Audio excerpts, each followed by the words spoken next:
platicar, discutir con las expertas y con los expertos que tienen desde sus diferentes espacios una gran experiencia. Estos dos temas están inscritos contradictoriamente, si me permiten decirlo, en la Constitución, que son dos especies de granitos en el arroz, porque México ha trascendido a constituir, a partir de una reforma estructural a la Constitución, para configurar un nuevo sistema de justicia penal que es de tal trascendencia que seguramente nos vamos a llevar todavía algún tiempo más para lograr el cambio de 180 grados de un sistema oral como es el que está ahora inscrito en la Constitución, y sobre todo dejar el sistema inscrito inquisitorio del que tenemos distintas historias que se enmarcan en una demanda permanente de exigencia, de transparencia, de certidumbre, de claridad y sobre todo de justicia por parte de personas, hombres y mujeres que tienen que llegar a los juzgados, que tienen que enfrentar la justicia, y que por supuesto México se ha unido a todos los países del mundo que han estado trabajando y construyendo y por supuesto reformando de manera estructural su marco jurídico para hacernos en nuestro país de estas nuevas doctrinas de naturaleza penal que están inscritas precisamente en transformar la justicia penal hacia un sistema garantista, un sistema que dé certidumbres, un sistema eficiente, transparente y expedito que garantice de manera clara y precisa y por supuesto abierta a la luz de todas y de todos cómo se emprenden los procesos, se dirimen las controversias o los casos que llegan a una situación de judicialización y que está enmarcada en principios fundamentales. Particularmente no voy a hablar de todas las garantías, pero una de ellas que es trascendental, que todavía sigue motivando, ustedes no lo creerán, pero sigue motivando una serie de preocupaciones, especulaciones, incluso de incomprensión respecto de si hemos hecho lo correcto para definir como un principio fundamental la presunción de inocencia. Es decir, todo mundo es inocente hasta que se demuestre lo contrario, solamente por hablar de algunos de los principios fundamentales que caracterizan y de las garantías procesales que caracterizan a este nuevo sistema. Tenemos desde prácticamente el 2005 que empezamos con la modificación al artículo 18 constitucional para establecer un nuevo sistema de justicia para personas menores de 18 años de edad y mayores de 12 años, es decir, simplemente se circunscribe a adolescentes. Antes había un sistema de justicia, entre comillas, garantista, tutelar, un sistema tutelar de consejos tutelares en todo el país, en donde entraban niñas y niños de cualquier edad, no solamente adolescentes, incluso privados de su libertad de manera arbitraria, hasta a veces por estar en situación de abandono. Eso terminó al modificarse el 18 constitucional en 2005 y México entra, porque así lo establece el artículo 40 de la Convención sobre Derechos de la Niñez, simplemente armonizamos nuestro compromiso con este tratado a establecer un nuevo sistema garantista para quienes son menores de edad.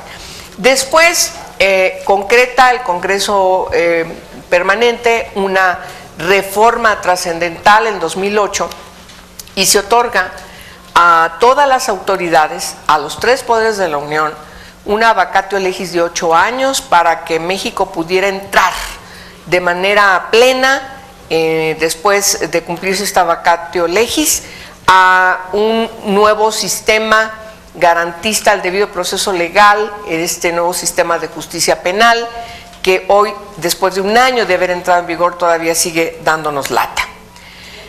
¿Qué pasó en esa reforma que se concreta en 2008, si me permiten decir de manera muy breve? Y ahorita vamos a escuchar cómo debemos hacerlo siempre en el Senado de la República. Quienes somos representantes populares, pues tenemos que escuchar a las y los expertos en estas materias. Son tantas materias que están inscritas en estos temas que necesitamos nosotros escuchar a las y los expertos para que coadyuven en el propósito de las reformas subsiguientes que tenemos que hacer a la legislación secundaria. Sin embargo, en el 2008 quedaron todavía, insisto, por usar y discúlpenme por usar este ejemplo coloquial de dos granitos negros en el arroz, dos figuras que frente a la preocupación de la Suprema Corte respecto de que el arraigo era inconstitucional, bueno, pues entonces resuelve enunciándolo en la Constitución. Ya no es inconstitucional, porque ya queda en la Constitución, en contrasentido del propio sistema de justicia penal que definía prácticamente las reformas al resto del articulado de ese decreto.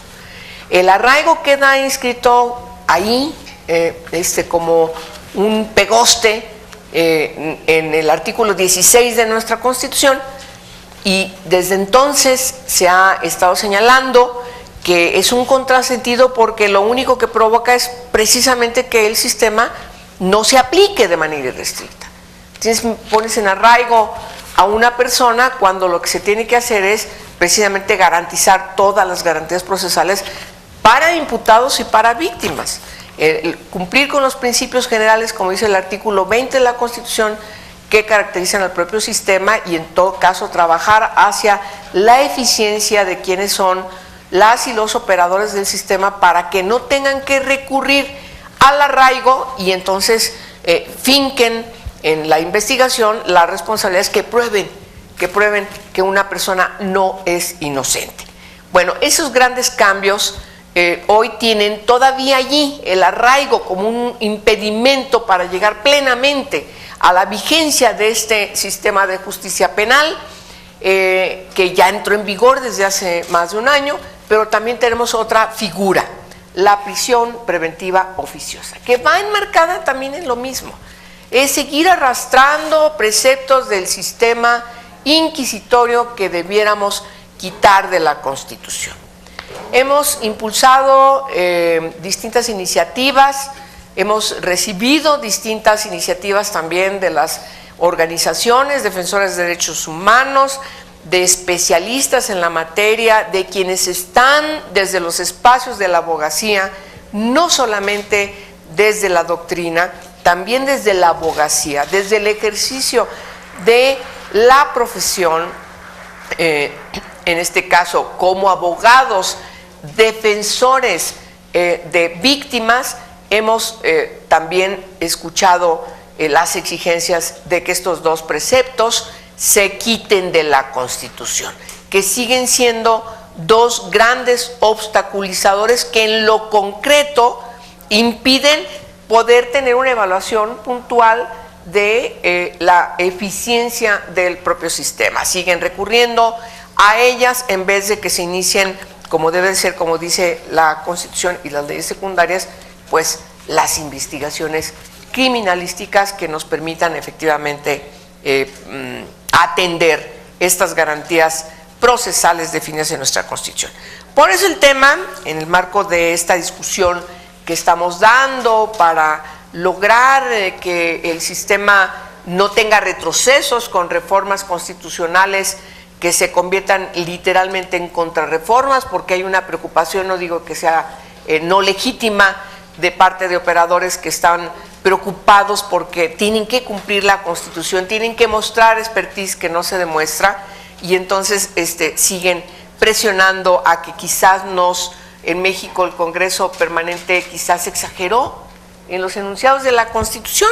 Esa es la verdad, casi se atreven a decirnos eso. Y por supuesto, si no pueden la Constitución, entonces hay que tocar la legislación secundaria, particularmente el Código Nacional de Procedimientos Penales, entre otras leyes. A lo mejor todavía no se dan cuenta que también la ley de ejecución penal va en ese sentido. En fin, para que no se retrase la implementación obligada como mandata la Constitución de este nuevo sistema. En ese sentido, hoy vamos a tratar estos dos temas.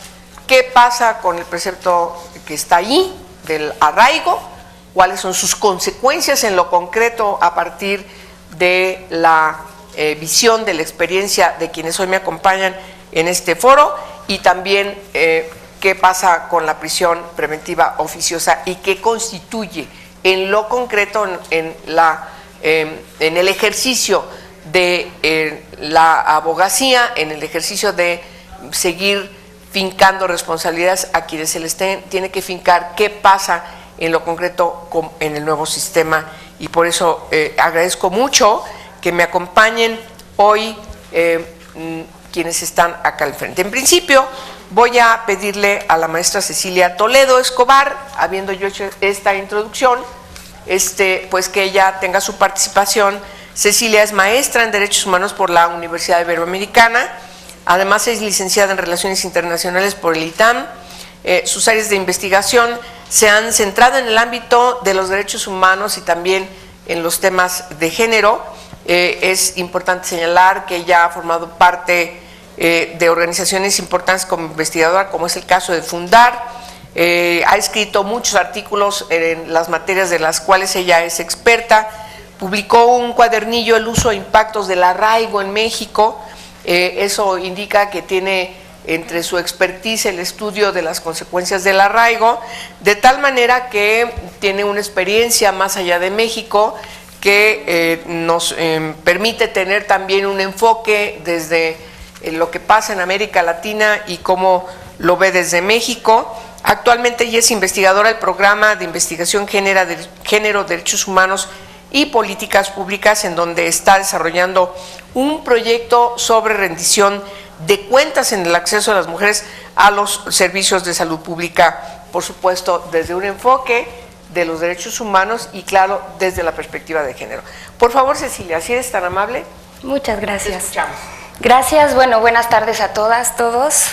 Les agradecemos mucho la presencia de todos y todas ustedes aquí en este espacio de reflexión y de discusión sobre un tema trascendental y de mucho impacto para la vida cotidiana de todos nosotros, de la sociedad mexicana, porque tiene que ver directamente con la posibilidad de ejercer o no nuestros derechos humanos. Quiero agradecer a la Comisión de Derechos Humanos del Senado, particularmente a su presidenta, la senadora Angélica de la Peña, por la invitación y por tener este espacio tan necesario en estos momentos en que hay tantos temas discutiéndose y pasando en el país, que detenernos un momento a reflexionar y a pensar en estos temas me parece de una gran trascendencia, así que muchísimas gracias. A mí me gustaría comenzar, bueno, primero compartiéndoles que mi tesis de maestría en la Universidad Iberoamericana fue sobre el arraigo, cuando recién se estaba viendo la posibilidad de incorporar en la Constitución, y en ese sentido seguí ya en Fundar, digamos en esa línea hasta el 2013, que fue que publiqué el cuadernillo, y ya después por los temas también de interés que tienen que ver con derechos de las mujeres, género, etcétera, me fui yendo, digamos, como a la parte más de género. Por eso, si se preguntan, bueno, ¿por qué la presencia? Es porque, digamos, de formación tengo este interés y esta publicación o este trabajo de investigación sobre el tema del arraigo cuando estaba comenzando. Además, la visión que yo les puedo aportar en esta tarde tiene más que ver cómo entender esta figura, la incorporación de esta figura en un momento en que se estaba, digamos, valorando la seguridad, ¿no?, versus el respeto y el ejercicio de los derechos humanos. Estos temas han sido muy importantes, sobre todo en la región latinoamericana, en donde por nuestro pasado autoritario, en los años 60, 70, 80, ¿no?, hasta el año 2000, que la mayoría de los países en América Latina ya por fin lograron tener esta transición a la democracia. Bueno, estas reflexiones o estas viejas discusiones entre dar mayor seguridad a cambio de quitar derechos está muy presente en la región. Entonces, a partir de ahí quiero colocar la discusión de esta figura del arraigo y, por supuesto, también ubicar estos impactos, hacer como un breve esbozo de los impactos, que básicamente son se traducen en violaciones graves a derechos humanos, ¿no? Entonces, bueno, me gustaría comenzar por compartir o reflexionar en torno a el tipo de legislación penal que tenemos. Una legislación penal en donde parece que se da preferencia a la incorporación de medidas de excepción que finalmente dan lugar al endurecimiento de la aplicación de la ley penal, como por ejemplo el arraigo, la figura del arraigo, ¿no? Y esto da cuenta de esta matriz autoritaria de las políticas de seguridad y justicia que tiene el Estado mexicano y que todavía no ha alcanzado a transitar a una reflexión o a un modelo más democrático, como sí ya lo ha hecho el resto de los poderes y de las instituciones públicas. El arraigo, que ya existía en la Ley Federal contra la Delincuencia Organizada en el 96 y en el Código de Procedimientos Penales el 99, fue incluido en el párrafo octavo del artículo 16 constitucional como parte del paquete de reformas en materia de seguridad pública y justicia penal aprobado en junio del 2008. Y esta es finalmente la reforma que da paso a la incorporación del arraigo en este artículo 16 constitucional. Introducir esta figura en la Constitución legitima el ejercicio excesivo del poder punitivo del Estado manifestado en el ámbito penal, ya que la autoridad cuenta con amplios márgenes de actuación y discrecionalidad que van más allá de los derechos y garantías establecidos en la propia Constitución y en los estándares internacionales de derechos humanos. Como ya les dije, desde la sociedad civil, un tema que nos interesa muchísimo es cómo poder atender y empezar a desentrañar, ¿no?, a desenredar estas viejas discusiones entre endurecer la seguridad o endurecer los derechos humanos, porque pareciera que no se puede vivir en una sociedad donde pueden convivir los dos. Así que quiero compartirles la visión regional, partiendo por el hecho de que los procesos de transición política y consolidación democrática en América Latina se enfocaron en replantear el papel de las nuevas instituciones creadas para proveer justicia y seguridad pública, porque la mayoría de los problemas de violaciones a derechos humanos surgían de esas dos instituciones. No obstante, estas instituciones seguían fuertemente apegadas al sistema autoritario, funcionando con graves deficiencias como la corrupción, el bajo profesionalismo y los nexos con la delincuencia. Entonces, en esta construcción de los nuevos modelos democráticos en la región, se proponía que las acciones de seguridad se fundaran en principios de libertad, justicia social y participación ciudadana, para marcar la diferencia con un concepto que era muy común y que justificaba cualquier acción autoritaria del Estado, que es el de la seguridad nacional u orden público, que tenía esta fuerte raíz en los regímenes dictatoriales. Entonces, la seguridad en contextos democráticos, que se empezó a reflexionar así a partir del año 2000, también denominada como seguridad ciudadana, estaría más ligada a una visión de seguridad enfocada en la persona y la protección de sus derechos humanos, y no solo eso, en la protección de sus derechos, sino en la posibilidad de realizar otros derechos. Es más, de poder tener una convivencia pacífica, avanzar a la solución pacífica de conflictos, fomentar el trabajo participativo, o sea, una serie de acciones que permitían que la sociedad y las personas en esta sociedad pudieran incluso avanzar hacia su propio desarrollo social y personal. Entonces tenía este componente muy social, esta visión de seguridad ciudadana, que además se enfocaba en la persona, en la posibilidad de que la persona pudiera realizar sus derechos en un entorno pacífico, en un entorno donde las leyes además estaban claramente establecidas y respetadas, ¿no? No obstante, aquí tenemos que hacer un esfuerzo de memoria. Dos hechos han presentado serios desafíos a los países del hemisferio para avanzar hacia una visión de seguridad ciudadana. Por un lado tenemos los ataques terroristas del 11 de septiembre del 2001 en Estados Unidos de América, con los cuales se abre la puerta para empezar a justificar la adopción de normas de emergencia y o excepcionales que privilegiaron la seguridad en detrimento de los derechos humanos. Por otro lado, en América Latina empezamos a ver altos niveles de violencia y criminalidad que justifican la adopción de medidas legislativas y de política pública enfocadas en restringir derechos humanos y fortalecer las facultades del aparato de seguridad como única institución responsable de asegurar el orden y la paz social con el uso arbitrario de la fuerza. Entonces, aquí están como estos dos hechos que son un parteaguas a estos esfuerzos de repensar cómo hacemos más democráticas tanto la policía como todo el aparato de justicia, ¿no? México no fue ajeno a toda esta, digamos, a toda esta tendencia regional y empezaron entonces estos argumentos de hacer frente a la delincuencia organizada, dotar de herramientas eficaces a las autoridades responsables de la seguridad y procuración de justicia. Estos argumentos dieron todo el marco para justificar que el Estado mexicano incorporara medidas de excepción en el ordenamiento jurídico para fortalecer su poder punitivo y con ello restringir derechos humanos, como si los derechos humanos impidieran la acción eficaz del Estado para poder realizar su primer función, que es garantizar la seguridad.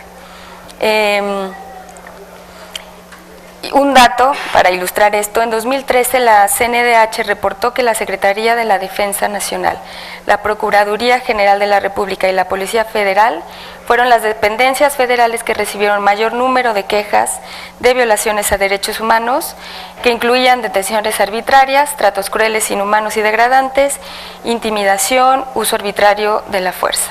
Bueno, estas eran las instituciones que se querían transformar, pero que al final, con toda esta idea de incorporar estas medidas de excepción, como el arraigo y otras más, empezaron a recobrar más fuerza. Entonces, básicamente fue cambiar todo para quedarnos igual, ¿no?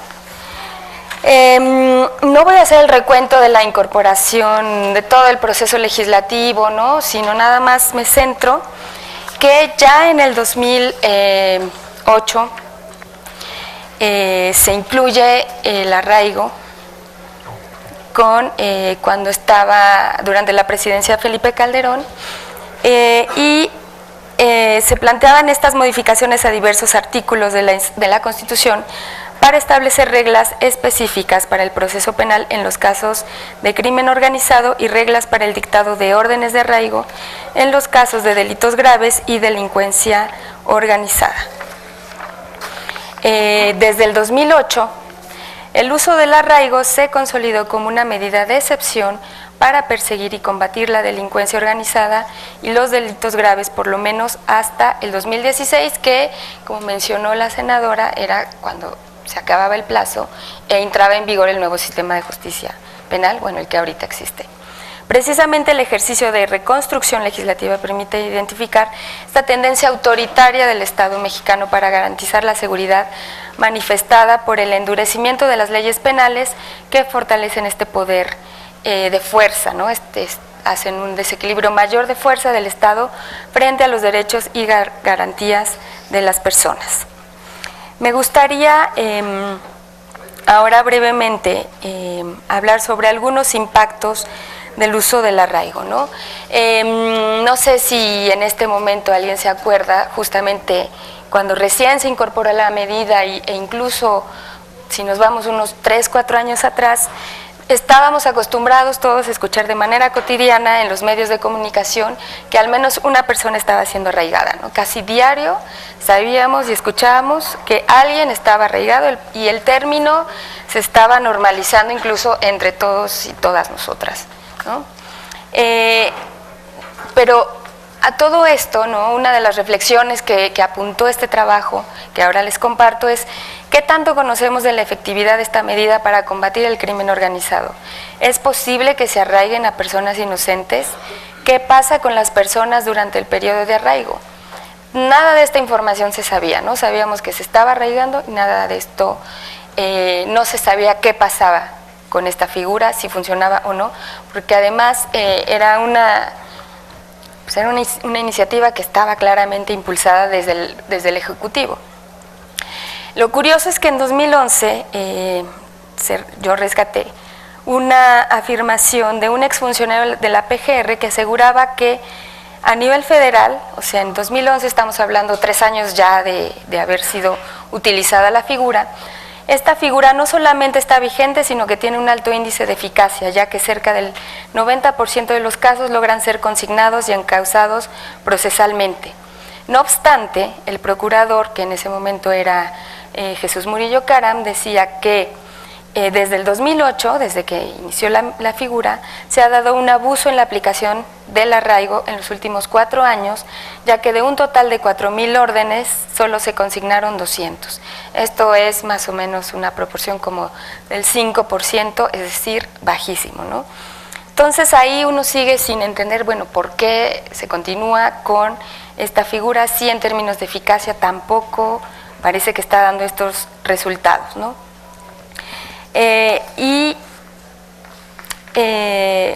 Me voy a la parte de que uno de los argumentos para incluir esta figura tenía que ver precisamente con dotar de herramientas adecuadas para combatir a la delincuencia organizada a las instituciones públicas, ¿no?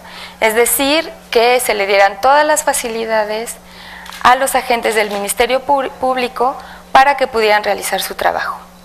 Esto se resume en una frase que básicamente el arraigo les permitía a los agentes del Ministerio Público detener bajo la premisa de, o sospecha, la simple sospecha de que eran culpables de delincuencia organizada o vinculados a un hecho de delincuencia organizada. Entonces eso era suficiente para detenerlos y entonces detenerlos por 40 días con una posibilidad de prórroga de 80, investigarlos y así se aseguraba que pues, no se escapaban y entonces tenías a la persona ahí, ¿no?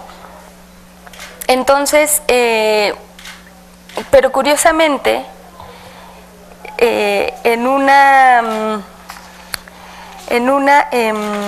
digamos, en diversos estudios se mostró que la mayoría de las personas no confían ni en el Ministerio Público ni en la policía. Entonces era como un poco extraño que se le estaba dando tanto poder a instancias que además ya tenían serios cuestionamientos de su funcionamiento y del cumplimiento, y no se diga derechos humanos, sino de la simple norma, ¿no?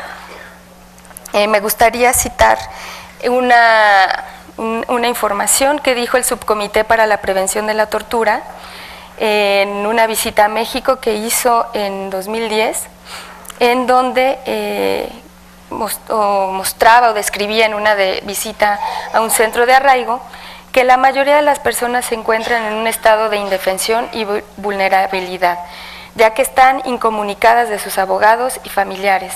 La mayoría de las veces desconocen su situación jurídica al no ser presentados ante un juez. No pueden tener acceso a sus objetos personales, se les obliga a tener la vista fija al suelo y en algunos casos son esposadas de pies y manos. Esto en una visita a un centro de arraigo, en donde además, digamos, eran personas que ni siquiera conocían su situación jurídica, no habían sido declaradas culpables por ningún juez y la presunción de inocencia, por supuesto que no era ni siquiera respetada, ¿no? Con todo esto quiero, o la intención es llamar digamos, a enfatizar muchísimo que a veces la incorporación de este tipo de figuras, como la del arraigo y como otro tipo de figuras que le dan un poder excesivo y discrecional a las autoridades, en donde además las herramientas como de acceso a la información, los monitoreos son bastante se quedan cortos frente a esta acción de la autoridad, sí quiero enfatizar que muchas veces esto obedece a una necesidad por parte de las autoridades de mostrar que se está trabajando, que al reportar, ¿no? O sea, si nosotros escuchamos todos los días que se arraiga una persona, pues en el imaginario se coloca esta idea de están trabajando, ¿no? Pero si no nos hacemos estas preguntas de cuántas de esas personas realmente sí son culpables, cuáles son los impactos de esta figura, entonces estamos hablando de una especie como de, lo escuché en una conferencia hace muchos años, de populismo penal, en donde lo único que sirven estas figuras es a dar estos resultados numéricos. Parece que las autoridades están trabajando, no se preocupen, todos los delincuentes están detenidos, cuando la realidad es completamente otra, ¿no? Y seguramente mis colegas lo van a complementar aquí en este espacio de reflexión, pero solamente me gustaría mencionar así, a vuelo de pájaro, que el arraigo finalmente viola el derecho a la libertad física de una persona, viola también todo el principio de habeas corpus porque no es presentada ante un juez, ¿no? Además de que, como ya había comentado, el principio de la presunción de inocencia tampoco es respetada, ¿no? Y es, de hecho, pues sí, casi el 41%, este es un dato de, claro, la Comisión Mexicana de Derechos Humanos, del 2012, de una investigación que hicieron ustedes, en donde casi el 41% de las personas que habían estado en situación de arraigo, 41% había sufrido torturas, 38% habían sido víctimas de detenciones arbitrarias y 26% de ambas violaciones.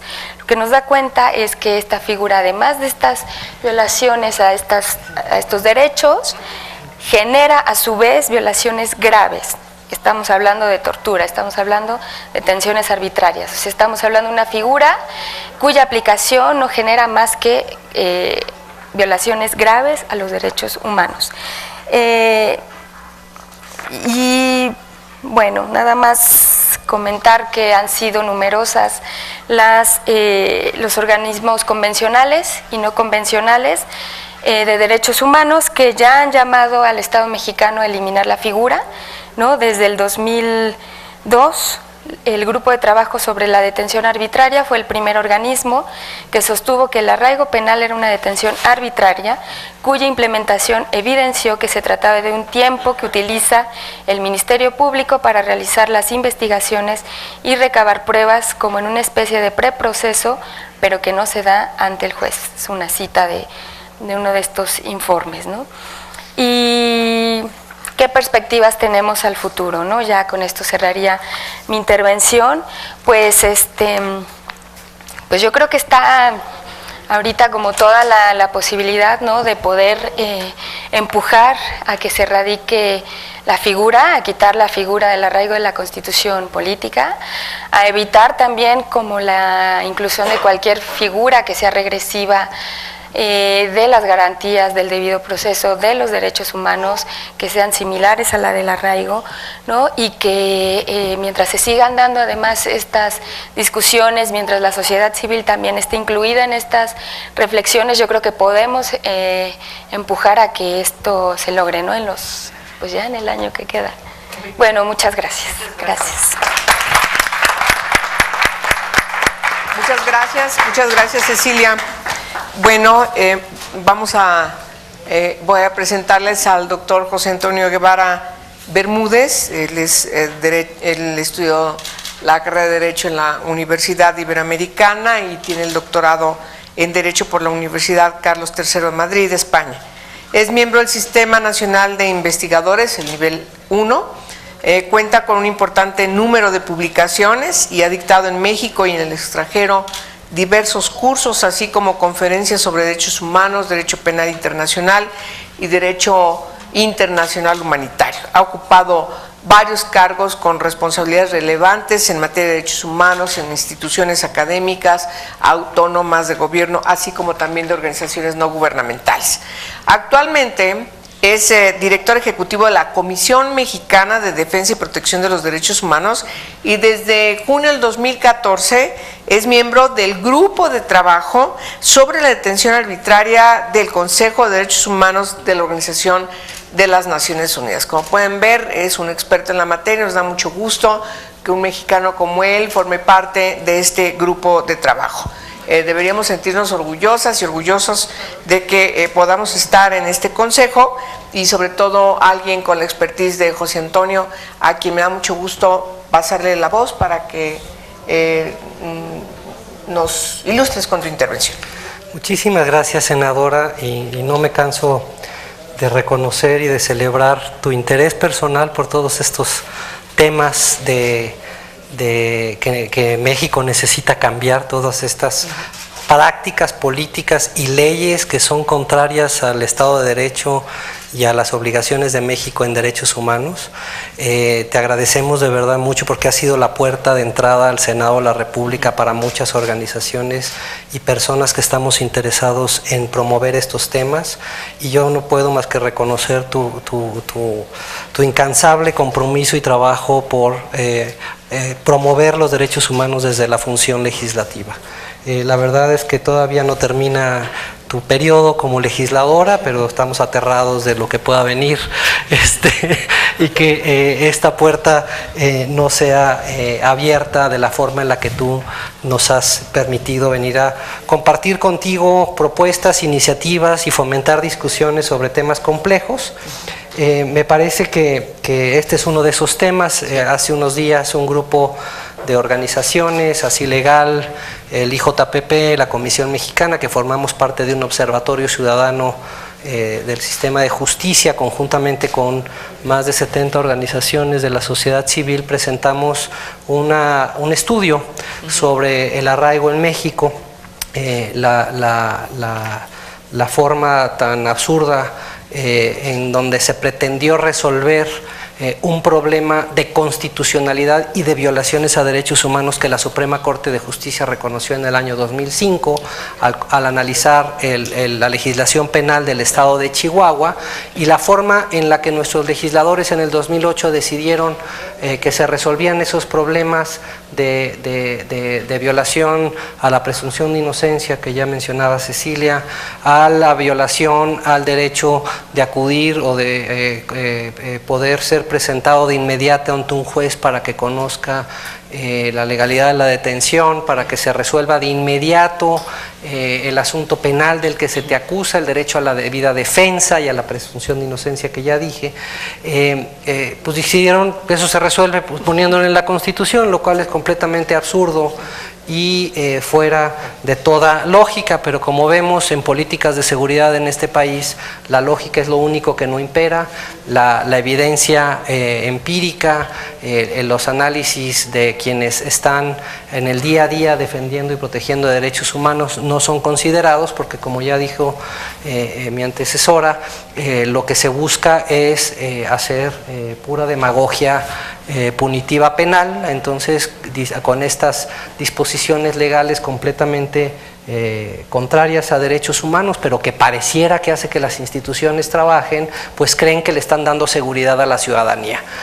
Y el resultado es que se consolidó en la Constitución una figura que ya habían dicho varios mecanismos de derechos humanos, tanto de la ONU como de la OEA, que es una práctica contraria a diversas disposiciones, pues la consolidan en la Constitución y se desatan los demonios. Y empiezan a practicar el arraigo a diestra y siniestra, no solamente para los delitos a los que autoriza la Constitución a los ministerios públicos, que son de delincuencia organizada, sino otros delitos que se le han ocurrido a las diferentes procuradurías. Y entonces tenemos que tan solo a nivel federal, y les voy a leer unos datos del estudio que le presentamos al Senado de la República, a la senadora de la Peña, tan solo a nivel federal de diciembre de 2006 a febrero de 2017, la PGR informó que había arraigado a 11.397 personas. Los arraigos mayormente eran relativos a delitos de delincuencia organizada o de mayor incidencia delictiva, contra la salud, 4.022 personas arraigadas, delitos de secuestro, 2.242, delitos de terrorismo, acopio y tráfico de armas, 1.578, tráfico de menores, personas y órganos, 468 personas, asalto y robo de vehículos, 558, operaciones con recursos de procedencia ilícita, 504.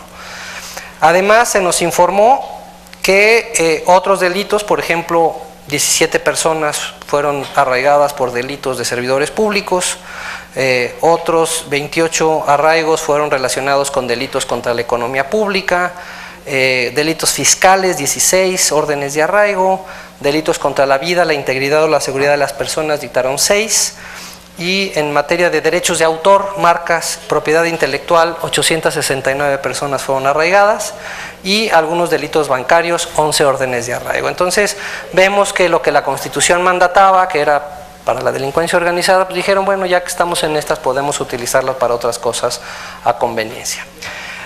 Por otro lado, de 18 entidades federativas que se dignaron a responder a nuestra solicitud de acceso a la información, que es un derecho humano que se respeta en ocasiones y a contentillo, como dicen, por algunas procuradurías, 18 nos respondieron que en ese periodo, entre 2006 y 2014, habían arraigado a 12.185 personas. Entonces ya estamos hablando de 20.000 personas arraigadas. O por lo menos las cifras habría que corroborarlas porque seguramente son más, pero esas son las que nos dicen, porque solo son 18 y no 32. Otra sorpresa que nos da la información que encontramos es que los arraigos, pues ¿en dónde los van a arraigar, verdad? Pues ¿por qué no en hoteles? Sí. ¿Por qué no en cuarteles militares? Es un buen lugar para mantener a las personas para ser sujetas a investigación. Y luego se inventaron estos centros de arraigo y casas de arraigo, que son lo que ya describió el Subcomité para la Prevención de la Tortura, son centros de detención de los más dramáticos y estrictos que pudimos haber observado. Pero no contentos con que se trata de una práctica violatoria de derechos humanos, que la resolvieron constitucionalizándolo, no contentos con que estaba limitado a ciertos delitos y los empezaron a aplicar para lo que se les dio la gana, y no solamente para los de delincuencia organizada a nivel federal, sino por qué no también los locales, pues lo que nos damos cuenta es de su profunda ineficacia. De la información que obtenimos en el ámbito federal, de entre 2008 y 2011, y perdón que no les dé las cifras todas que coinciden, pero ya de repente no nos responden las solicitudes de información o nos las responden incompletas, entonces ya nos dificultan mucho el trabajo de comparar, que eso es un tema que habría que trabajarlo con otro formato, pero sí es un problema la manera en la que las instituciones públicas están cambiando la forma en la que reportan la información y cómo la institución que se supone que está velando por el acceso a la información está del lado de la opacidad, y particularmente cuando se trata de graves violaciones a derechos humanos prevalece el ocultamiento de la información más que la transparencia, a pesar de que la Ley de Acceso a la Información dice que cuando se trata de graves violaciones de derechos humanos, genocidio y crímenes de lesa humanidad, el principio de publicidad es el que impera. Entonces todo se tendría que abrir, pero bueno, para las autoridades del Instituto de Acceso a la Información parece que eso no es relevante. Entonces eso ya lo tendremos que discutir con ellos en otro formato. Pero bueno, de 2008 a 2011, de las 8.595 personas que arraigaron, solamente el 3.2% lograron una sentencia. Imagínense, de 8.595 solo 275 personas fueron sentenciadas. Y no sabemos, creo que es información que no hemos podido corroborar, si esas sentencias son firmes. ¿No? Eso es un gran misterio. Pero bueno, además de todo, es una práctica sumamente eficaz. Pero yo, la verdad es que no venía a hablar del arraigo como una práctica violatoria de derechos humanos, sino como el arraigo en el contexto de la política de seguridad, de esta fallida, fracasada, mentirosa y abusiva política de drogas que implementa el gobierno federal, que se fortaleció con el gobierno del presidente anterior, Felipe Calderón, en donde el corazón de la política era la militarización, sacar a los militares a la calle para romper con las organizaciones criminales, con el uso de la fuerza, en donde se ha llegado a cifras de más de 200,000 personas que han muerto en esta carnicería mexicana, han muerto más de 200,000 personas en enfrentamientos entre organizaciones criminales entre sí y entre organizaciones criminales con agentes del Estado o ejecuciones extrajudiciales, hay que decirlo. Los daños colaterales. Y los daños colaterales. Si a eso le sumamos a estas 150,000, 200,000 personas, porque no tenemos cifras precisas, el gobierno no nos da la cifra que nos daba antes la administración de Calderón, que se quedó como en 40,000. Y además de esto encontramos un fenómeno extendido de la desaparición de personas, que no sabemos quién desapareció, pero al no haber investigaciones imparciales e independientes, el grupo de trabajo de desaparición forzada de personas de la Organización de las Naciones Unidas le dijo a México: mientras no sepamos con investigaciones imparciales quién desapareció, no descartamos la posibilidad de que haya funcionarios públicos involucrados. Y lo que hemos visto en casos como el más paradigmático, Ayotzinapa, es que las policías municipales le entregan la delincuencia a las personas y la delincuencia las desaparece. Entonces, tenemos un fenómeno de 32,000 por lo menos personas desaparecidas, y muchas de esas son desapariciones forzadas cometidas por aquellas instituciones que están aquí para darnos seguridad. Y en su lógica de seguridad militarizada y brutal, desaparecen personas, y hay cientos de casos reportados y registrados en donde autoridades militares y federales están involucradas en desapariciones forzadas. Pero no contentos con esto, además la tortura ha formado parte de la política de seguridad. Nosotros estamos convencidos que el uso de la tortura por parte de las Fuerzas Armadas y de algunas agencias de seguridad como la Policía Federal para incriminar personas, para arrancarles confesiones, o el uso de la tortura para obtener información de dónde está el conejo, o de dónde está la droga, o de dónde está una persona que están buscando, o el uso de la tortura para que esas personas torturadas incriminen a otro, es una política de Estado. Viendo estas tres cosas que les digo: ejecuciones por servidores públicos, tortura por servidores públicos, desapariciones por servidores públicos, el arraigo es otro elemento que forma parte de este ataque. Es decir, el arraigo se considera, o lo podemos considerar, como otra forma de privación grave de la libertad, según se establece en el artículo 7 del Estatuto de Roma. Es decir, para que se considere un crimen de lesa humanidad tiene que haber varios elementos. Uno, que existe un ataque dirigido en contra de la población civil. Y eso ya lo tenemos: torturas, desapariciones, ejecuciones y arraigo como una forma de privación de libertad.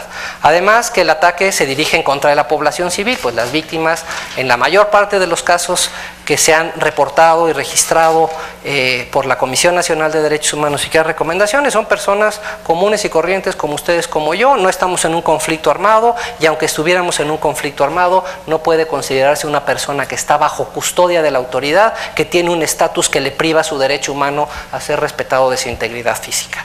Entonces, tenemos que se dan esos dos elementos. Y además, pues ahora lo que tendríamos que ver es si esa forma de privación grave de la libertad es una forma de privación grave conforme al Estatuto de Roma. ¿Y qué nos pide el Estatuto de Roma? Que esa privación grave de la libertad se dé en contravención de normas internacionales fundamentales, lo cual ya lo han dicho más de 12 mecanismos internacionales. El arraigo viola normas fundamentales del derecho internacional, que es el derecho a la libertad personal o a solamente ser detenido conforme a disposiciones establecidas por ley, y por ley que se acorde con el derecho internacional, no cualquier ley, no la Constitución mexicana que establece esta forma de detención para investigar, que sea necesaria, que sea proporcional, y que además le permita a la persona defenderse de esa detención, lo cual en el caso del arraigo no sucede. Entonces, ¿qué es lo que quiero alegar con este punto? ¿Cuál es el punto que traigo aquí a colación? Es que el arraigo tiene que ser eliminado de inmediato de la Constitución, no tiene una razón de ser, ser contrario a las normas de derechos humanos, por ser además ineficaz en la supuesta búsqueda de la seguridad para los mexicanos, pero además de que debe de ser eliminado, deben de ser investigados, procesados y castigados todos aquellos que participaron en la detención de personas bajo la figura del arraigo. Y eso quiere decir que la responsabilidad penal puede llegar a jueces, a legisladores, a fiscales, ministerios públicos, celadores, a los que guardaban en hoteles, a los que guardaban en cuarteles militares y a los que guardaban en cualquier otro lugar denominado centro de arraigo. ¿Por qué? Porque los crímenes de lesa humanidad, como ustedes lo saben, desde 1945 que se instalaron los tribunales de Nuremberg, aplican a todos los funcionarios y se pueden cometer delitos de esta naturaleza con legislación que lo habilite. Las leyes de Nuremberg es un ejemplo. El exterminio, el holocausto judío, los campos de concentración tenían fundamento legal. Entonces, en resumen, me parece que el desafío de México es mayúsculo, no nada más para lograr una reforma a la Constitución en un ambiente en donde lo que se busca es más seguridad y darles más elementos brutos a las autoridades para que sigan perpetrando violaciones a derechos humanos supuestamente para darnos seguridad, sino llevar a juicio a todos y cada uno de los funcionarios que han participado en estas atrocidades. Yo le agradezco, senadora, otra vez muchísimo el habernos abierto las puertas, el habernos escuchado, el haber recibido esta iniciativa con miras a apoyarles en sus trabajos para buscar un mejor Estado de Derecho en México. Pues sí, además me sirve también decir un comercial. Parte de lo que aquí ha mencionado José Antonio, que son las detenciones arbitrarias, también nos motiva a hacer un foro para el día 13 aquí mismo en este lugar y también se va a poner bueno. Esos son los temas que tenemos que tratar. La Comisión de Derechos Humanos está obligada a tratar esos temas y hacerlo de cara a la sociedad y sobre todo cumplir con la responsabilidad que tenemos conferidos como parte del Congreso. Ahora vamos a escuchar a Adriana Aguilar Arias. Ella es coordinadora de comunicación, de asistencia legal por los derechos humanos, esta organización que se conoce como Así Legal. Estudió la carrera de Sociología en la Universidad Autónoma Metropolitana, Unidad de Iztapalapa de la UAM, y por supuesto cuenta también con estudios de Derecho por parte de la Facultad de Derecho de la UNAM, la otra universidad, y se ha desempeñado como jefa de información y reportera para el programa Chiapas, Expediente Nacional de Radio UNAM. Actualmente es coordinadora del área de comunicación de Así Legal y colabora también en el área de investigación, principalmente en temas de personas indígenas privadas de libertad, particularmente en los estados de Chiapas y Oaxaca. Adriana, me da mucho gusto tenerte acá en el Senado. Te escuchamos con atención. Muy buenas tardes a todas y todos. Senadora Angélica de la Peña, muchas gracias por la invitación. Bueno, en México existen 209.782 personas privadas de libertad. De ellas, 79.469, es decir, el 37.88%, están bajo la medida cautelar de prisión preventiva. La cifra no parece grave, sin embargo, si hacemos un recorrido por cada uno de los estados, nos daremos cuenta de que la situación de abuso de la prisión preventiva en el país es alarmante. Por ejemplo, en Durango, el 67.5% de las personas privadas de libertad está en prisión preventiva. Entre los estados con un porcentaje de personas en prisión preventiva mayor al 50%, tenemos a Baja California con un 59%, Jalisco con un 57%, Chiapas 51.4%, Oaxaca 57% y Quintana Roo 58.8%. 22 estados tienen entre un 30 y 50% de personas en prisión preventiva. Estos son Baja California Sur, Sonora, Guanajuato, Aguascalientes, Tlaxcala, Querétaro, Veracruz, Puebla, Chihuahua, Colima, San Luis Potosí, Zacatecas, Estado de México, Michoacán, Campeche, Hidalgo, Sinaloa, Tamaulipas, Guerrero, Nuevo León, Tabasco y Nayarit. 4 son los únicos estados que cuentan con menos del 30% de su población privada de libertad en prisión preventiva. Estos son Ciudad de México, Coahuila, Ciudad de México tiene un 10%, Coahuila 28.1%, Yucatán 16.8% y Morelos 21.5%. Es preciso recordar que la prisión preventiva es una medida cautelar que debe aplicarse de manera excepcional. Su objetivo es garantizar que el procedimiento penal se desarrolle y se garantice el acceso a la justicia. De acuerdo con el artículo 20 de la Constitución Política de los Estados Unidos Mexicanos y el 165 del Código Nacional de Procedimientos Penales, esta medida no debe exceder de 2 años, salvo cuando su prolongación se deba al ejercicio de defensa del imputado o imputada. Por otro lado, en los principios y buenas prácticas para las personas privadas de libertad, la Comisión Interamericana de Derechos Humanos afirma que la prisión preventiva debe aplicarse con base en los principios de legalidad, presunción de inocencia, necesidad y proporcionalidad. En la realidad, la prisión preventiva es utilizada de manera indiscriminada, oficiosa. Es usada como pena anticipada y en últimas fechas ha sido difundida la idea de que su aplicación es necesaria para garantizar la seguridad pública. Por supuesto, nada más falso que eso. De hecho, la propia Comisión Interamericana de Derechos Humanos ha señalado que no existe evidencia empírica de que haya una relación entre la reducción de los índices de criminalidad a partir de una mayor aplicación de la prisión preventiva.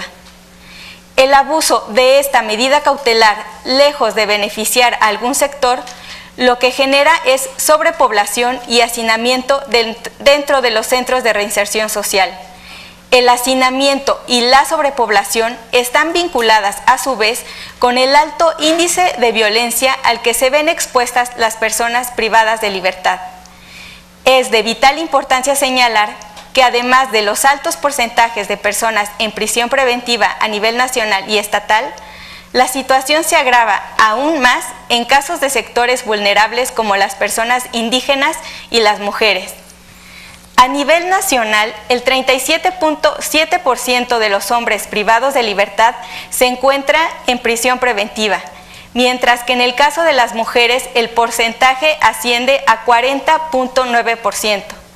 Si revisamos la situación por estado, la diferencia todavía es más grande. Entre las entidades que tienen un porcentaje mayor al 50% de mujeres en prisión preventiva están Baja California Sur, Chiapas, Colima, Durango, Guerrero, Hidalgo, Jalisco, Michoacán, Oaxaca, Quintana Roo, Tabasco, Tamaulipas, Veracruz y Zacatecas. El abuso de prisión preventiva contra las mujeres es más grave en los estados de Chiapas, que cuenta con el 67.92% de las mujeres privadas de libertad bajo esta medida cautelar. Durango con el 79%, Jalisco con el 65.6%, Oaxaca con el 70.7% y Tabasco con el 64.3%. Es importante mencionar que cuando las mujeres se encuentran en prisión preventiva, los efectos para ellas y sus hijos e hijas son muy adversos debido a que en muchos de los casos son madres solteras, principal soporte económico y emocional de sus familias. Asimismo, es importante mencionar que debido a la criminalización que hay hacia las mujeres privadas de libertad por no cumplir con el estereotipo de género tradicional, muchas cuentan con pocas redes de apoyo y se enfrentan a una situación de abandono. En este tema parasilegal resulta apremiante que los jueces cumplan con el deber de analizar cada uno de los casos para optar por alguna de las otras 13 medidas cautelares alternas a la prisión preventiva. En el caso de personas indígenas privadas de libertad, 2 ejemplos representativos de lo que vive este sector son Oaxaca y Chiapas. En Oaxaca, el 97.44% de las personas indígenas privadas de libertad están en prisión preventiva. y en Chiapas el dato no es alentador. El 52.8% de las personas indígenas privadas de libertad se encuentra bajo esta medida cautelar. El artículo 10 del Convenio 169 de la Organización Internacional del Trabajo al respecto establece que al imponerse sanciones penales previstas por la legislación nacional a integrantes de algún pueblo indígena, se deberá tener en cuenta sus características económicas, sociales y culturales, es decir, su contexto, y además deberán preferirse tipos de sanción distintos del encarcelamiento. Finalmente, también es importante destacar que el abuso de la prisión preventiva se debe no solo a que es impuesta por él o la juzgadora de manera prácticamente oficiosa, sino que también existe un abuso en cuanto a su duración, pues de acuerdo con la experiencia de litigio de asilo legal, la mayoría de las personas pasan en prisión preventiva más de los 2 años previstos constitucionalmente. De acuerdo con la Comisión Interamericana de Derechos Humanos, las principales causas del abuso de esta medida cautelar en México son la mora judicial y la amplia persecución de delitos menores, sobre todo patrimoniales en los que el objeto es de poca cuantía. Ante este panorama, resulta apremiante revisar los criterios a partir de los cuales los jueces y juezas determinan la imposición de la medida de prisión preventiva. Como se ha escuchado, esta medida cautelar no contribuye a la disminución de la criminalidad y sí tiene implicaciones graves en los derechos de las personas a las que se les sigue un proceso, pues además de atentar contra el principio de presunción de inocencia, tiene efectos graves en la vida de las personas, familia y comunidad. A nombre de Asistencia Legal por los Derechos Humanos, muchas gracias. Es todo. Muchas gracias. Muchas gracias, Arlene. Bueno, vamos a terminar este panel con el doctor Javier Carrasco Solís. Él es director ejecutivo del Instituto de Justicia Procesal Penal, Asociación Civil. Él es doctor certificado en Derecho Internacional y Derechos Humanos por la Facultad de Derecho de Paul University Chicago, licenciado en Psicología y Antropología por Loyola University Chicago, certificado como docente por CETEC, certificado en la Reforma Procesal Penal de América Latina por el Centro de Justicia de las Américas de Chile. Recibió cursos sobre técnicas de litigio por NITA y Avaroli, fue pasante de la Corte Interamericana de Derechos Humanos, es asesor de la implementación en la reforma en distintos estados y países, miembros de la Red Regional de Justicia Previa a Juicio, de la Red Nacional de Debido Proceso y Juicio Oral, de la Asociación Nacional para las Competencias de Litigio Oral, coautor del modelo de servicios previos al juicio en México de adolescentes y de adultos, cuya metodología la utilizan las unidades de medidas cautelares, capacitador en técnicas de litigio en la audiencia inicial, medidas cautelares y juicio oral. Participó en la redacción de una de las iniciativas legislativas que el Senado utilizó para crear la Ley Nacional de Sistema Integral de Justicia Penal para Adolescentes. Participó en mesas de análisis de la Ley Nacional de Ejecución Penal, proporcionó recomendaciones para la miscelánea penal del Código Nacional de Procedimientos Penales. Ha participado en diversos foros nacionales e internacionales, en conferencias desde Naciones Unidas o desde la Comisión Interamericana de Derechos Humanos. Es asesor del equipo de litigio oral del Colegio Jurista de Cuernavaca, quienes han ganado varios premios y primeros lugares, además que tengo que mencionar, incluyendo, por ejemplo, el Campeonato Nacional de Litigio Oral de 2016. Y además primer lugar regional y tercero en 2017. Como podemos ver, solamente en algunos datos de su extensa biografía, es sin dudas un especialista en la materia que hoy nos ocupa en este foro. Sin más, Javier, me da mucho gusto tenerte en el Senado y tienes el uso del micrófono, por favor. Muy bien, gracias, senadora, por organizar esta discusión, y yo les voy a platicar sobre estas dos figuras de el arraigo y la prisión preventiva, y me voy a enfocar en la prisión preventiva oficiosa. Considero que estas dos figuras están dentro de la Constitución, en el artículo 16 el arraigo y la prisión preventiva oficiosa en el artículo 19 de la Constitución, por una simple razón: por la ineficiencia del Estado para investigar el delito. Se considera que si tenemos una persona detenida, ya sea antes de la investigación, que es el arraigo, o durante el proceso, que es la prisión preventiva, entonces estamos llegando a una eficiencia en la investigación y la justicia. Pero si vemos los datos que nos presentó la comisión en su estudio, o si vemos también ya dentro del proceso penal, ¿qué pasa con las personas que enfrentan el proceso en detención? Vemos que no hay mucha investigación. El dato del Poder Judicial Federal hoy en día establece que el 98% de las personas en el sistema federal, ya con el sistema acusatorio, que inició el proceso frente a un juez, lo iniciaron con una detención en flagrancia. ¿Qué significa esto? Que no hay investigación. Significa que a las personas las tenemos que detener para dar un mensaje a la ciudadanía de que somos eficientes y que estamos combatiendo la impunidad. Pero si analizamos concretamente la figura del arraigo, la prisión preventiva oficiosa, cuando atrapamos a una persona, cuando se le detiene a una persona, el órgano investigador simplemente deja de investigar, no está presionado para investigar. ¿Por qué? Porque el juicio mediático, el hecho de que salga en los medios de que atraparon a X persona o X banda de personas, entonces ya eso a nosotros como sociedad nos sentimos con calma.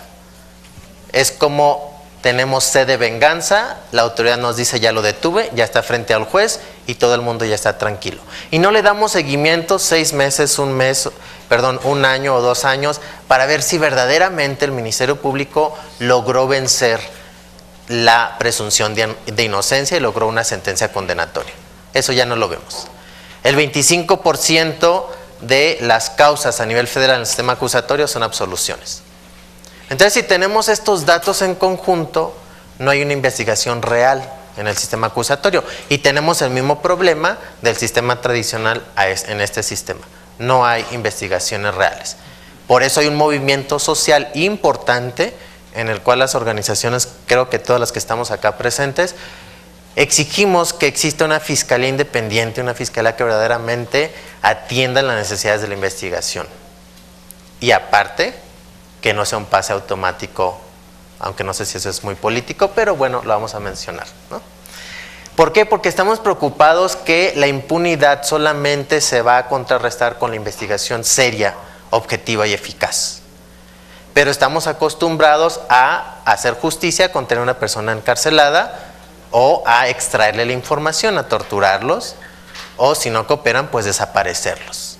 Creo que ya estamos avanzando en un Estado democrático de derecho y con esta reforma del 2008 en adultos, del 2005 en adolescentes, ya debemos de verdaderamente liberarnos de esas cadenas de la esclavitud que se llama el sistema inquisitivo. Y ahora tenemos esta oportunidad para crear un sistema diferente, pero hay voces, ¿verdad? Voces en la Ciudad de México, en CONAGO, en el Ejecutivo, que pretenden dar marcha atrás a muchas de estas reformas y pretenden aumentar la prisión preventiva oficiosa. Entonces, primero vamos a entender lo que es prisión preventiva y luego prisión preventiva oficiosa. La prisión preventiva es la detención durante el proceso sin una sentencia condenatoria. ¿Por qué? Porque la autoridad decidió que existía un riesgo de sustracción. Y entonces la prisión preventiva se justifica, sí, de acuerdo a la convención y de acuerdo al pacto se justifica y se puede utilizar, siempre y cuando el Ministerio Público, que es quien la solicita, justifique que hay esa necesidad de mantener a una persona en esa prisión preventiva durante el proceso. Y entonces, ¿cómo lo va a justificar? En un contexto de una audiencia en el sistema acusatorio, pues tiene que presentar información objetiva sobre la persona que enfrenta el proceso, de que hay un riesgo de sustracción, de que tiene poco tiempo viviendo en la localidad o que nadie lo conoce, y que si el juez lo libera, pues entonces ¿cómo lo vamos a encontrar? Y se puede sustraer, se puede fugar. Entonces, en ese contexto puede hacer que el juez de control autorice una prisión preventiva. O también pudiera el Ministerio Público argumentar que hay un riesgo para la víctima, ofendidos, testigos o comunidad. ¿A qué riesgo? Es un riesgo real de que si a la persona la liberan, va a atentar contra la víctima, contra su integridad o la vida. Con datos objetivos, hay amenazas, hay una secuencia de patrones de conducta donde hay un riesgo. Entonces ahí también el juez puede autorizar la prisión preventiva. O si utilizamos el famoso caso que todos nos han estado mencionando en los medios de la persona que detienen con armas. Pues yo ya no entiendo exactamente por qué nos dicen las autoridades que lo detienen con armas y luego sale libre y luego con esas armas vuelve a cometer un delito. Primero hay varios errores ahí, porque si la autoridad detiene a alguien con armas, entonces las armas las debe de decomisar. Si no las decomisa, entonces ahí hay un, no sé qué existirá, qué tipo de autoridad esté deteniendo. Y segundo, si la misma los mismos representantes del Ejecutivo establecen que cometen otros delitos, entonces no sé exactamente dónde lo detuvieron u otras cosas. Entonces ahí hay varias cuestiones. Pero supongamos que a la persona sí la detuvieron con armas, pues es fácil argumentar que hay un riesgo para la comunidad. Solamente se requiere un Ministerio Público con técnicas de litigio que sostenga el argumento y le demuestre al juez objetivamente ese riesgo. Y el juez tendrá que ordenar la prisión preventiva. También existe el otro supuesto cuando existe un riesgo de que la persona puede entorpecer u obstaculizar el proceso. Ese es un poquito más difícil de probar, pero también se puede probar. Entonces, la prisión preventiva, cuando se justifique bajo esos tres supuestos, es razonable, se puede imponer, bajo estándares de objetividad y de razonabilidad. Lo que es contrario a la presunción de inocencia y a las convenciones es la prisión preventiva oficiosa, ese segundo tipo de prisión preventiva que tenemos en la segunda parte del segundo párrafo de nuestra Constitución, en el artículo 19. Lo que lo hace oficioso quiere decir que es en automático únicamente por la clasificación del listado de delitos que están en el 19 y 167, el juez de control ordenará prisión preventiva automática, es decir, sin argumentos del fiscal, ni por supuesto escuchar contraargumentos de la defensa.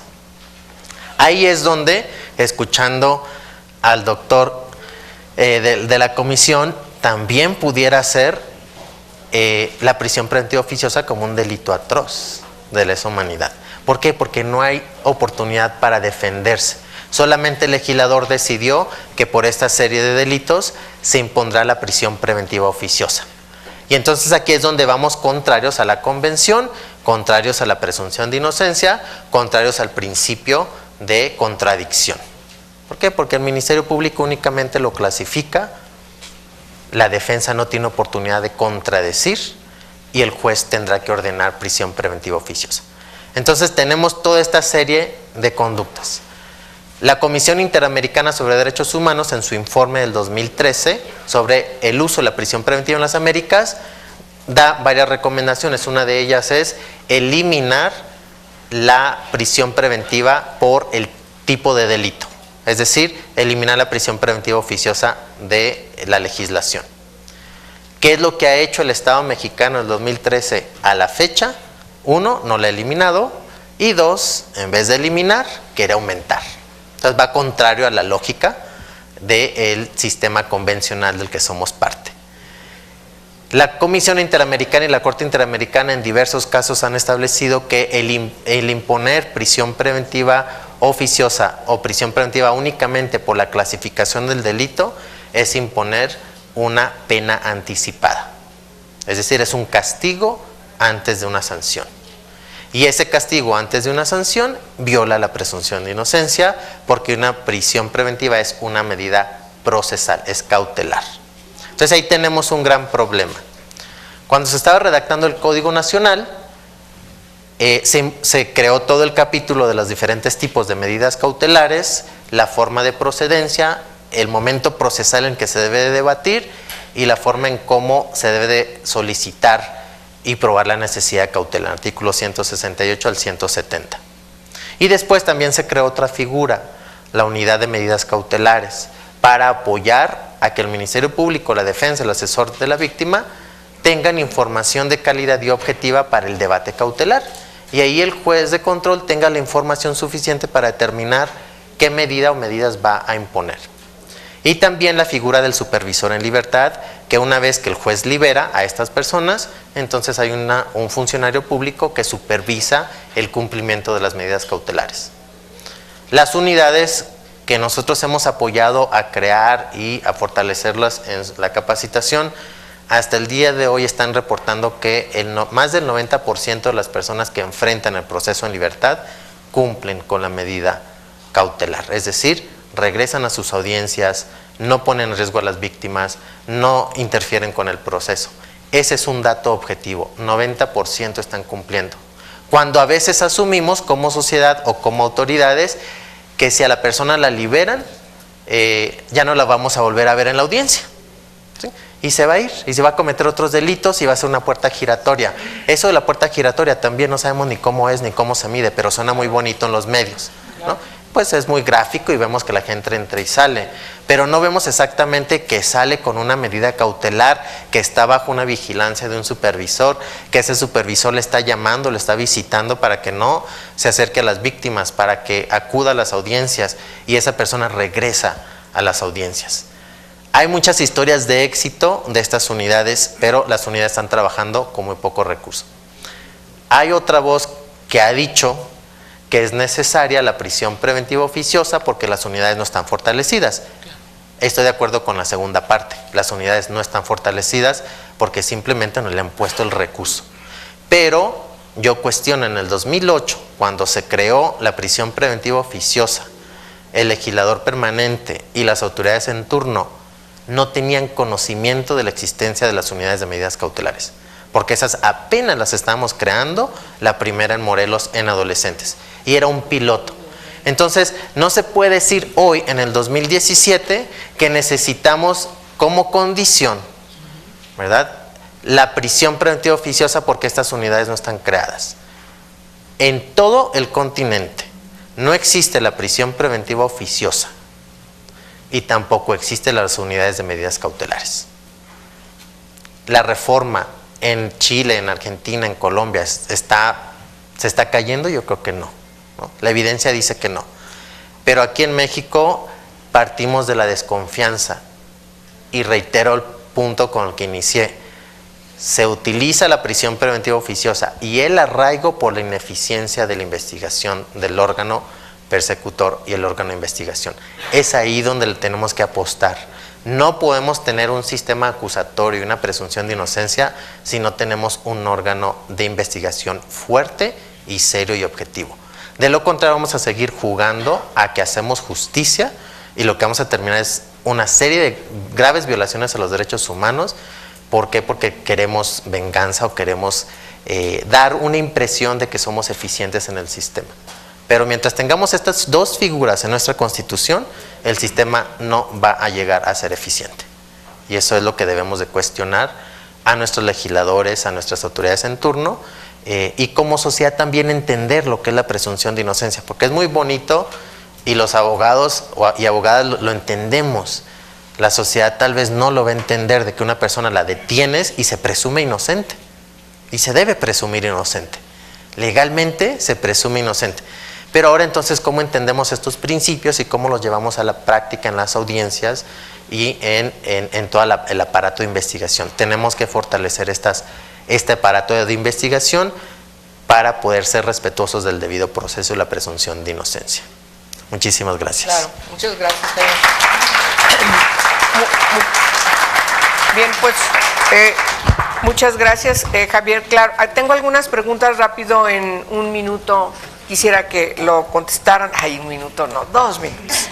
A ver, todas tienen inquietudes relacionadas con estas figuras. Efectivamente, es importante cómo cerraste tu intervención, porque pareciera que cuando el principio de todo mundo, toda persona es inocente, que demuestre lo contrario, parece que ya estamos diciendo que alguien que es un terrible delincuente, que todo mundo sabe de su fama pública, respecto a ser un asesino terrible, ¿cómo se puede decir ya con la fama pública que tiene esa persona de que es inocente? A ver, entiéndase muy bien, se tiene que demostrar efectivamente que es un terrible asesino. Esa es la cuestión. O sea, no se entienda como de repente lo dicen quienes están en contra del sistema, que ya está amparando y a él se le reconocen derechos humanos y a las víctimas no se les reconoce derechos humanos. A ver, no se trata de eso, porque sí hay una confusión. ¿Recuerdan ustedes en alguna época como Montiel en el Estado de México nos invadió en toda la zona metropolitana del Estado de México con esos carteles grandototes que quién sabe cuánto dinero le costaron, los espectaculares, donde decía, los derechos humanos son para las personas, no para las ratas? O sea, dices tú, ¿qué es eso? O sea, me parece que es algo verdaderamente inadmisible. Claro, todo el mundo lo criticó y luego las quitó, pero eso refleja un pensamiento también de un gobernante. Por eso luego el Estado de México tiene tantos problemas. ¿A poco creen que lo que se está viviendo ahorita es resultado de un año, 2, 3, 5 años? No, estos resultados son de sexenios, son de una forma de también educar cómo obtener una confesión en base a la tortura, etcétera, etcétera. Se les pasa la mano, entonces hay que desaparecer a la persona porque se le torturó demasiado.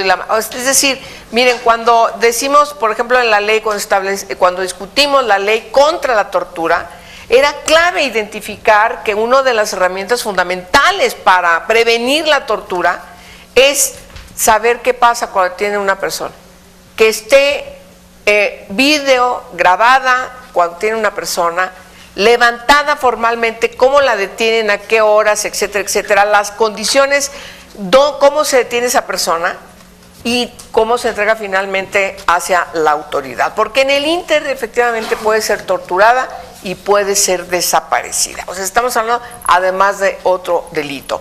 Eso pasa en el país, tienes razón, Javier. En México tenemos mucha desconfianza porque las autoridades, por desgracia, han aprendido a trabajar así. Tienen que modificar, tienen que cambiar, tienen que aprender otras ciencias, tienen que aprender otros métodos derivados de estas nuevas leyes. Y en ese sentido van las preocupaciones de estas preguntas. Les voy a leer rápido. Si la Comisión de Justicia del Senado, preguntan, ¿ha recibido manifestaciones de que la figura del arraigo es violatoria de los derechos humanos?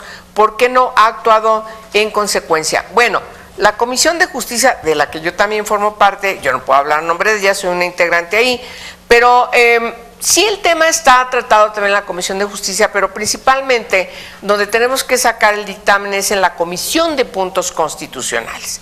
Y en esa comisión, y por tratarse de una reforma constitucional, debemos tener una votación frente a un dictamen que se lleva al Pleno del Senado, de cuando menos 2/3 partes. De ahí, aprobado, se manda a la Cámara de Diputados, también tiene que aprobarse por 2/3 partes y luego ir a los congresos locales, donde tiene que ser aprobado en sus términos, cuando menos por la mitad más uno, para que esa reforma sea inscrita en el Diario Oficial de la Federación y se quite de la Constitución. De manera llana así lo contesté. Entonces, este tema todas las iniciativas que hay están en la Comisión de Puntos Constitucionales.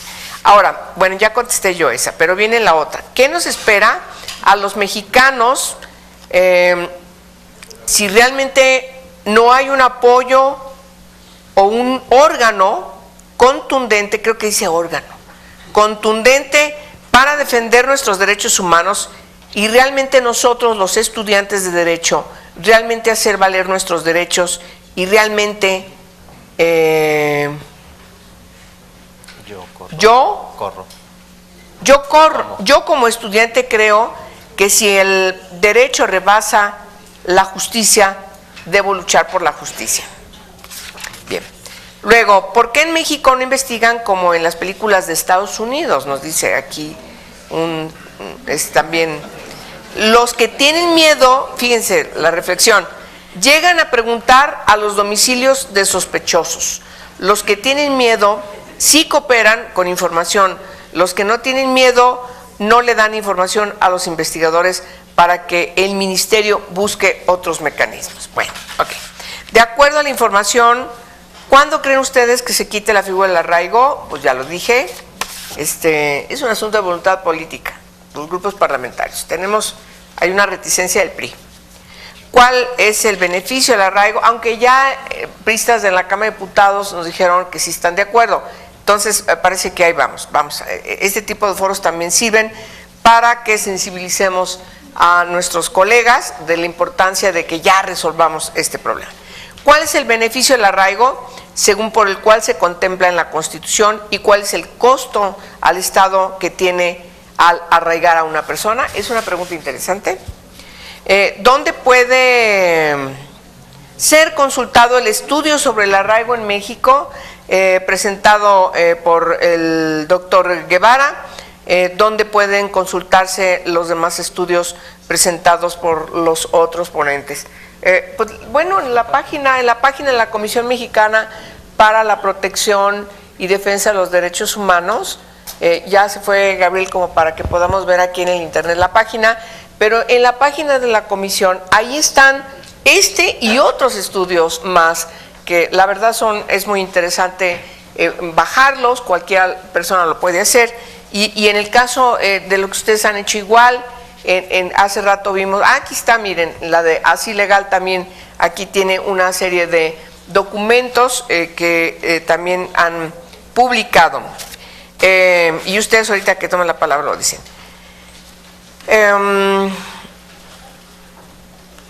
Pues ya, estas son las preguntas que nos han llegado brevemente y nos sirve para una conclusión. Por favor, empezamos contigo. Gracias. Bueno, brevemente me refiero a esta última pregunta de los costos. No sé si se referían a costos económicos, pero costos económicos, bueno, ese sería como una línea de investigación muy interesante.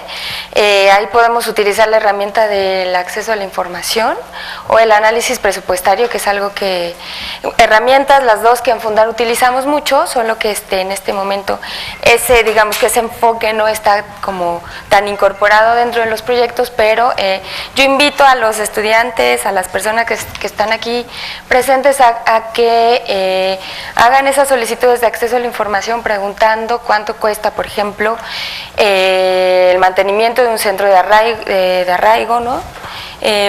Cuánto cuestan el personal o cuánto es el personal que está asignado a estos centros de arraigo, ¿no? Y pues más allá del costo económico, yo creo que está la dimensión humana, social, que está más relacionada con el impacto que causa en el Estado democrático de derecho y en la seguridad de las personas, de nosotras las personas, ¿no? Y como ya lo hemos ampliamente discutido, en el ejercicio de nuestros derechos tan básicos como el de la integridad, el de la seguridad, el de la presunción de inocencia, ¿no? Y pues en ese sentido esa figura no debe estar en nuestro orden constitucional y bueno, ojalá que, como dijo la senadora, este tipo de foros sí ayude a sensibilizar a los tomadores de decisión, en este caso a los legisladores, que está en su cancha, ¿no? Empezar a posicionar el tema para verdaderamente eliminarlo, ¿no? Y nada más, el estudio que yo presenté está también en la página de Fundar. Se meten a www.fundar.org.mx y hay una búsqueda le meten otros referentes y ahí aparece el estudio, ¿no? Pero cualquier duda también buscan mi nombre, ahí aparezco en el equipo y también con gusto puedo compartirles el estudio. Y gracias, muchas gracias. Gracias, Cecilia. Por favor, José Antonio, si eres tan amable. Pues yo brevemente, abundando un poco. Ahí estaba la página de la comisión también.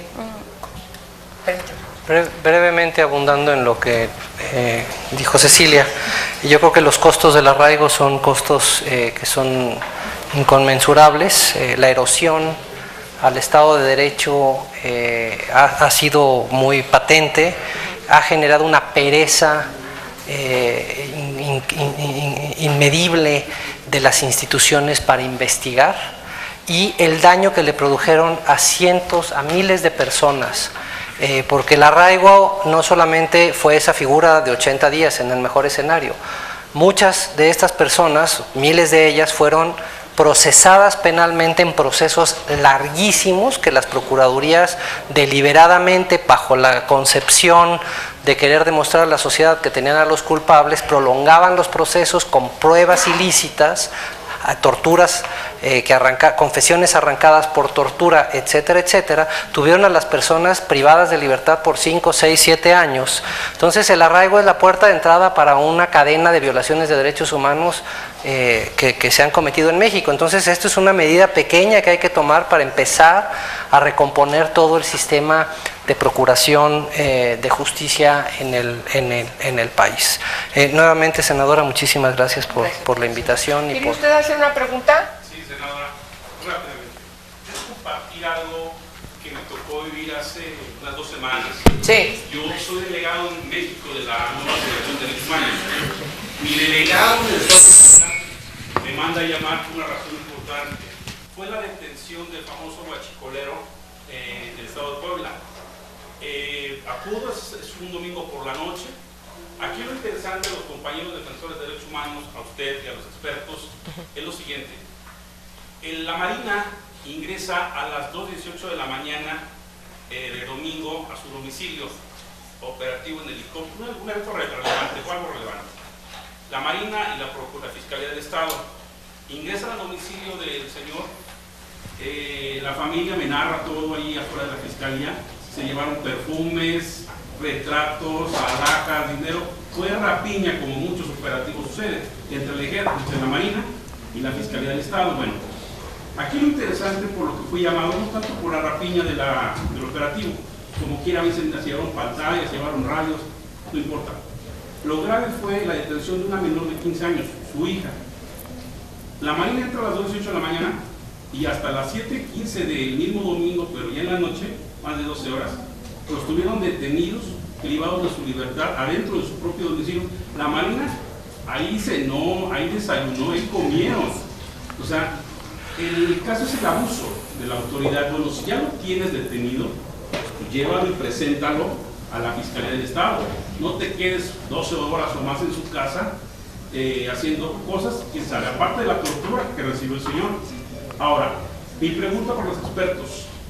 La detención de la menor, siendo un familiar directo del detenido, ¿fue una violación flagrante de los derechos humanos o está considerado como normal tener salida de la niña y llevarse a la detenida a la Fiscalía del Estado?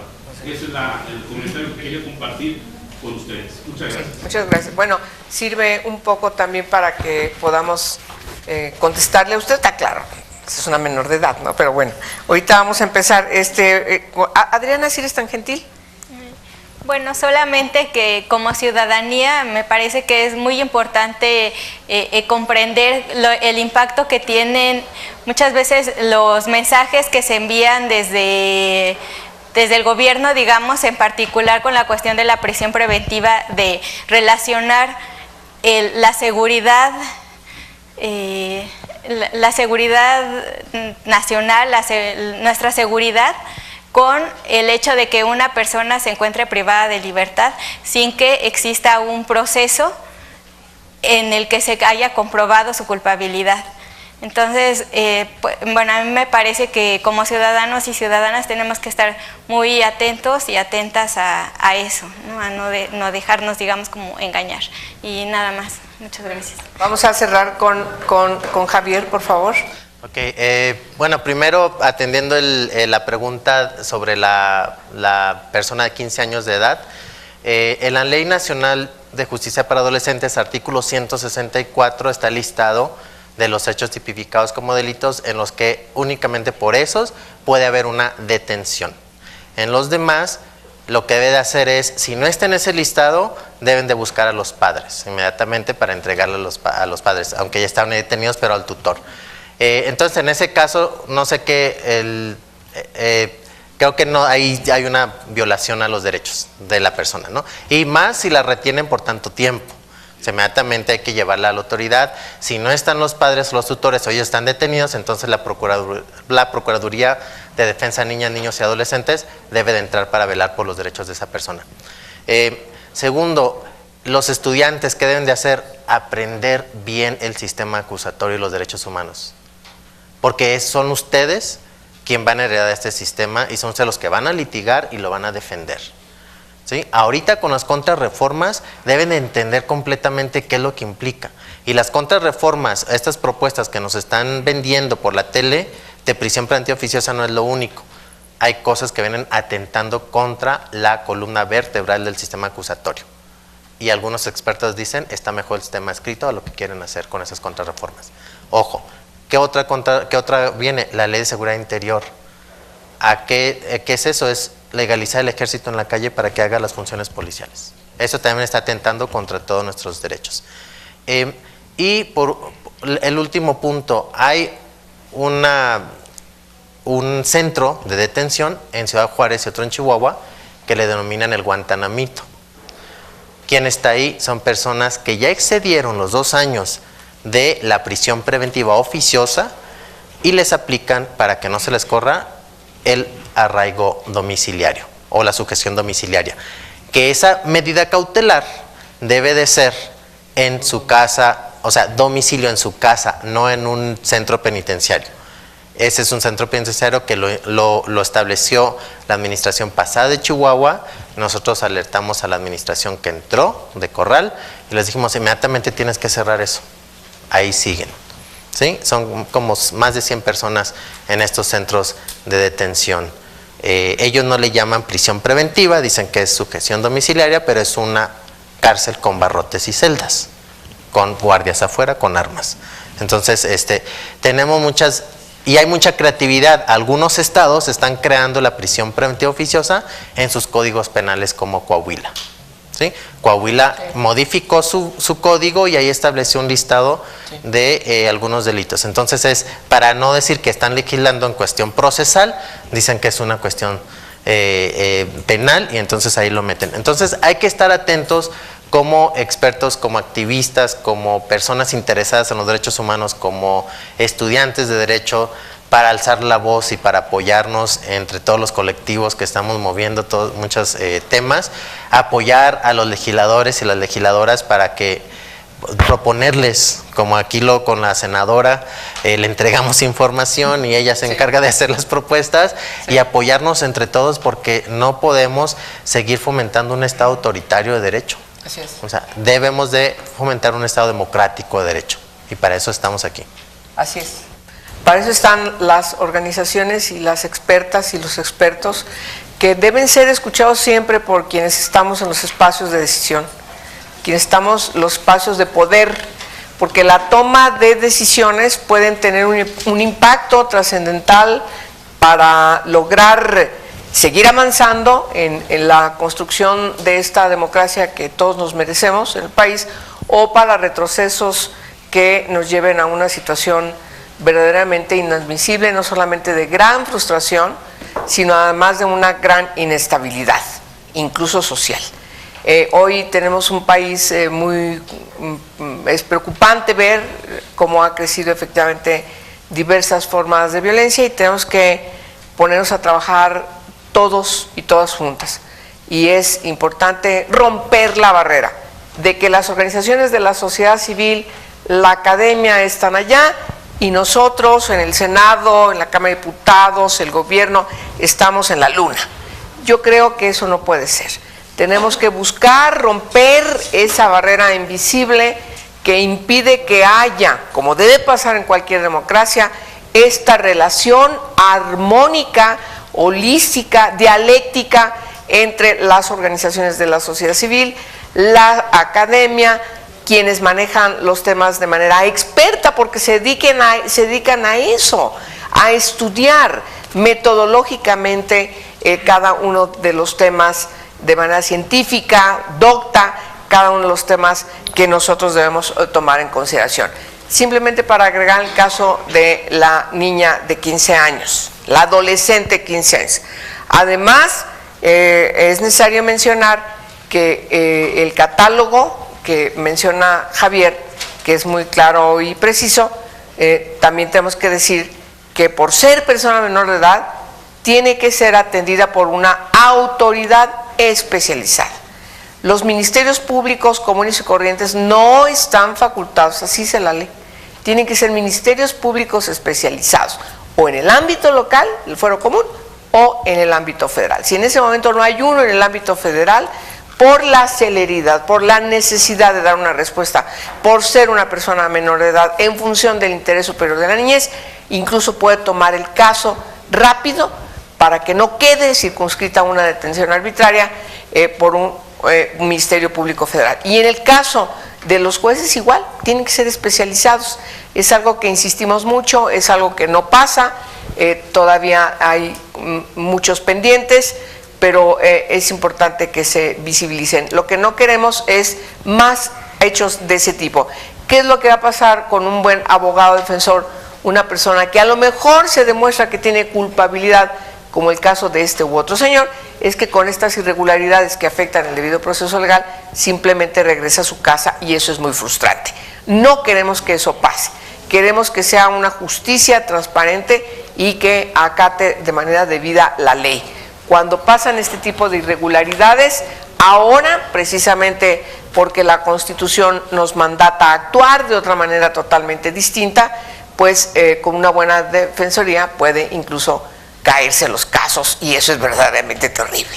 Entonces yo creo que el tema nos va a dar para seguir platicando, para seguir reflexionando. Aquí están las páginas, ya las han estado viendo, de cada una de las organizaciones que están acompañándonos acá para que ustedes sigan estudiando todos estos documentos que, insisto, son resultado de muchos días, horas, meses de trabajo de investigación docta, que debemos leer, que debemos estudiar, y seguramente a quienes son estudiantes de Derecho, a quienes van a estar en esta carrera, nos urgen licenciados en Derecho y sobre todo abogadas y abogados que sean garantistas. Que tengan ustedes muy bonita tarde, muchas gracias por acompañarnos. Nos vamos.